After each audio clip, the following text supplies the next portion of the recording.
안녕하세요. 주식을 사랑하는 개미가 뭉쳤다 아는 것입니다. 이도영. 김성재. 네. 네.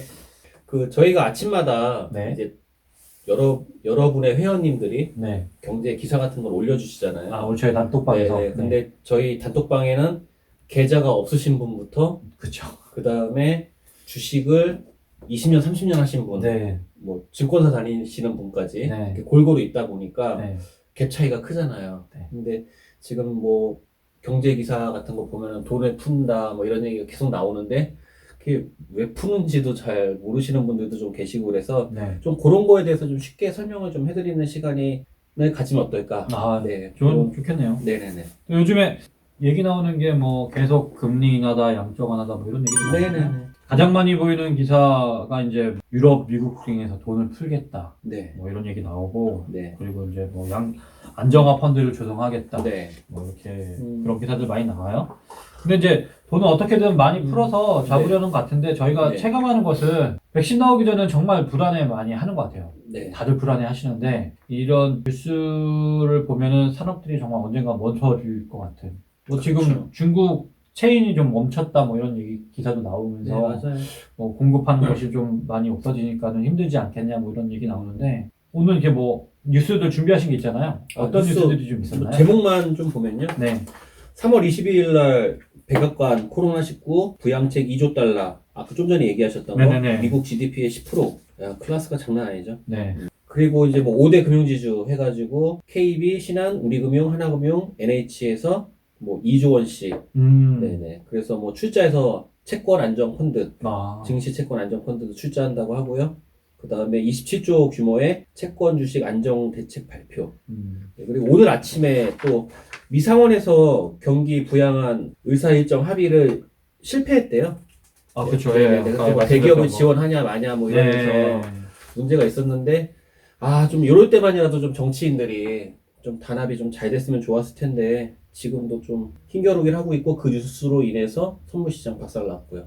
이게 왜 우리나라까지 영향을 미치는지. 그러게 옛날에는 그냥 김정은 씨 그냥 미사일만 잘 보면 됐는데 요즘에는 좀 볼 게 많아졌죠. 그러니까 말이에요. 네네네. 대체적인 리포트나 이런 거 보면은 힘겨루기 끝에 통과시킬 거다. 네, 그런 얘기고. 네. 네, 뭐 주말에도 정말 많은 뉴스가 있었는데 네네네. 그렇다면 이제 각국 정부들이 네. 왜 자꾸 돈을 풀려고 할까요? 그쵸. 백신을 만드는 게 좀 빠르긴 할 텐데, 지금 그거는 이제 여러 바이오 기업들에서 지금 노력하고 있는 부분이고, 일단은 그것을 쉽게 설명하기 위해서 경기의 선순환을 좀 이해를 해야 될 것 같아요. 네. 네, 이게 뭐, 사실 대부분 아는 거라고 생각을 하고 왔었는데, 저도 네. 의외로 이해를 못 하시는 분들이 많으시더라고요. 그쵸, 예. 네네네. 그래서 요즘에 뉴스를 보면은 실업률 이야기, 뭐 고용률 이야기가 나오는데, 이제 또 약간의 비유를 들자면, 네. 제가 기업이에요. 네. 근데 이제 빵집으로 할게요. 빵집이 저는 좀 빵을 좋아하니까. 빵. 네. 근데 빵집을 하는데 장사가 너무 잘 돼. 음. 그리고 장사가 잘 되니까 분점도 내고. 그리고 분점에서 일할 직원도 고용해야 되고. 그쵸. 그리고 빵을 많이 만들어야 되잖아요. 네. 그러니까 뭐 밀가루도 더 사야 되고, 그렇죠. 버터도 사야 되고, 네. 계란도 사야 되고, 그 다음에 뭐 섞어주는 조리기구도 사야 되고. 그러다 보니까 또 운송도 발달하겠죠. 그렇죠. 예. 그래서 이런 게 이제 경기의 선순환 구조라고 하는데 지금은 코로나 때문에 다 주저앉았잖아요. 그러니까는 돈을 풀어서라도 이거를 계속 이렇게 돌리려고 하는 거죠. 네.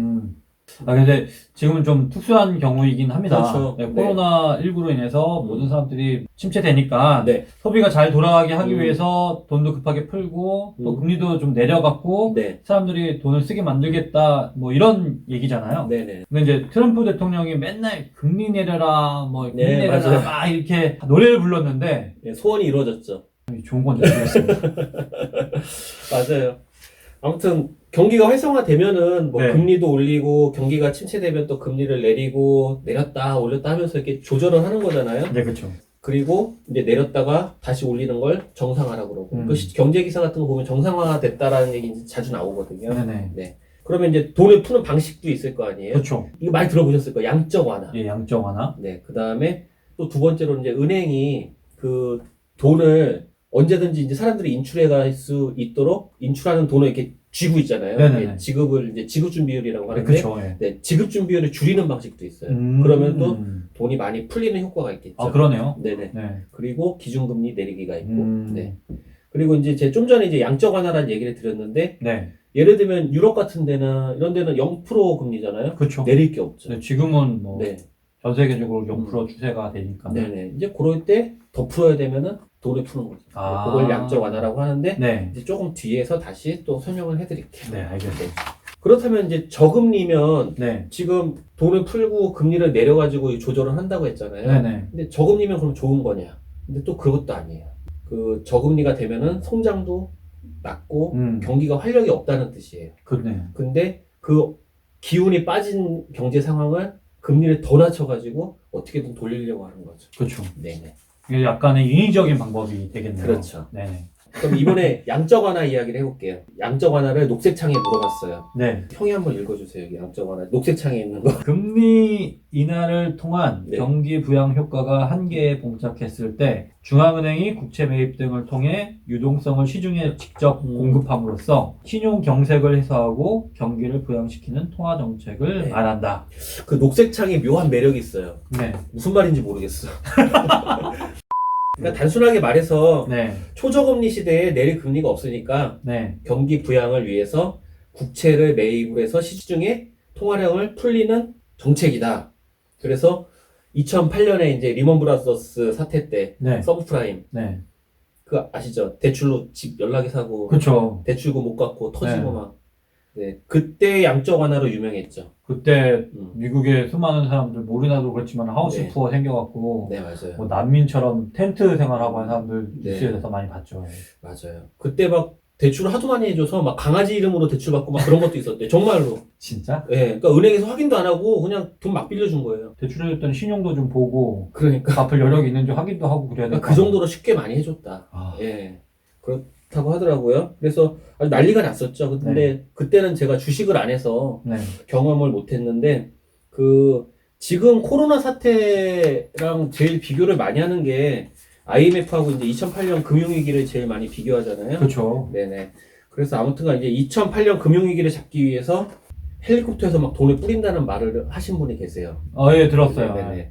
그분 이름이 벤 버네키라는 분인데, 네. 그때 이제 연준 의장이었거든요, 이분이. 네. 근데 이분이 그렇게 실제로 돈을 뿌렸어요. 막 힘들어가지고. 예, 뭐 그때 예. 그렇죠. 그런데 실제로 이게 효과가 있는 거예요. 그래가지고 그것을 이제 유럽도 하고 일본도 하고. 네, 맞아요. 예. 근데 오히려 그쪽에서는 별로 재미를 못 본 거예요. 미국만 효과가 있었던 거예요. 그 전에는 이런 좀 경제 위기 상황일 때 네. 연준 의장들이 어떤 정책을 좀 펼쳤었나요? 미국의 1970년대, 80년대, 네.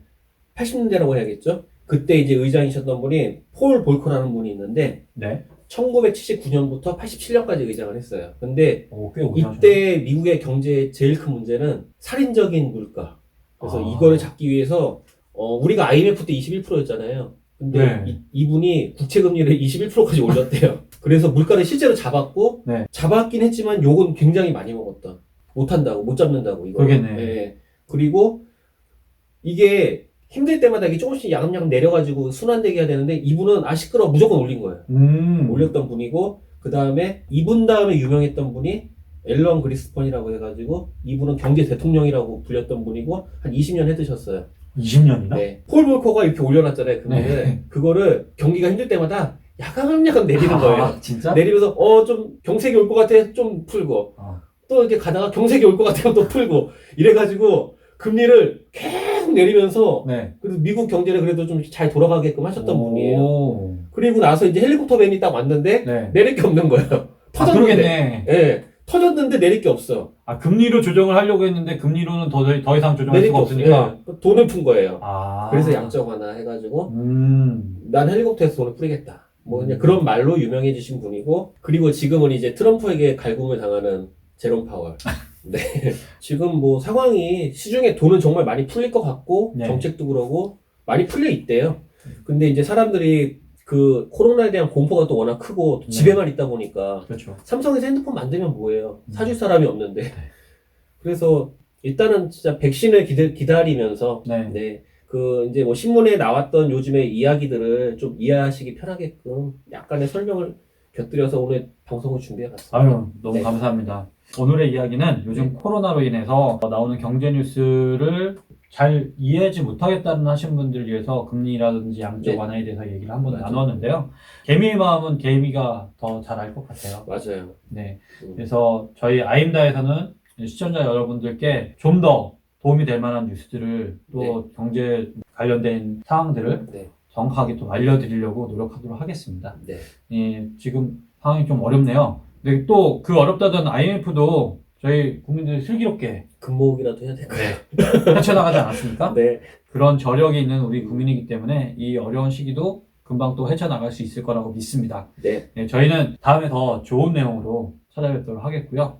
그때까지 힘내시기 바랍니다. 네. 감사합니다. 감사합니다.